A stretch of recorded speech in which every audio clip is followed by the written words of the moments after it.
Break news చూస్తున్నాం. TTD మాజీ chairman Bhumana Karunakar రెడ్డికి సిఐడి నోటీసులు జారీ చేసింది. పరకామణి కేసులో విచారణకు హాజరు కావాలని నోటీసుల్లో పేర్కొంది. ఇవాళ మధ్యాహ్నం 3:30కు కరుణాకర్ రెడ్డి సిఐడి విచారణకు వచ్చే అవకాశం ఉంది.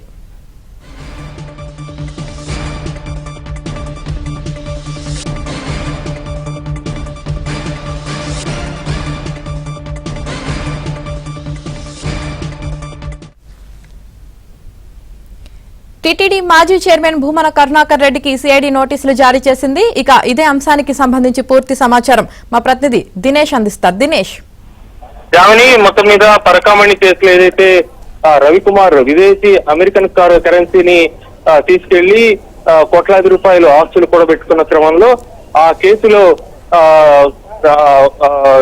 చట్ట విరుద్ధంగా రాజీకి వెళ్ళడం, దానిపైన కోర్టు ఉత్తర్వులతో సిఐడి దర్యాప్తు జరుగుతున్న విషయం తెలిసిందే.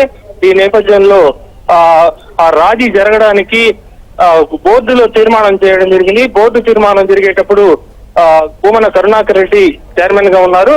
ఈ నేపథ్యంలో ఆ యొక్క తీర్మానం ఎలా జరిగింది అంటే, మామూలుగా 30 రోజుల ముందు రాజీ జరగాలంటే ఏదన్నా కూడా సరే ఆస్తి టీటీడీకి రాయాలన్నా కానీ 30 రోజుల ముందు అందరికీ తెలియపరిచి ఆ తర్వాత మాత్రమే చేయాలి. అయితే ఆ ప్రాసెస్ ఏది జరగకుండా దీన్ని ప్రత్యేకమైనటువంటి కేసుగా బోర్డు తీర్మానంలో నమోదు చేశారు. అట్లా ప్రత్యేక కేసుగా ఎందుకు నమోదు చేయాల్సి వస్తుంది అనేటువంటి అంశం అవుతుంది.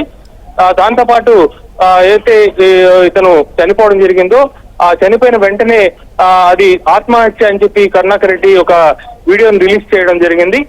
ఈ నేపథ్యంలో అది హత్యగా నమోదు చేసి దాన్ని పోలీసులు దర్యాప్తు చేస్తున్న నేపథ్యంలో దాన్ని ఈయన ఆత్మహత్యగా వీడియో వదలడం పైన కూడా క్వశ్చన్ చేసే అవకాశం ఉంది. Jamini. Right, thank you Dinesh.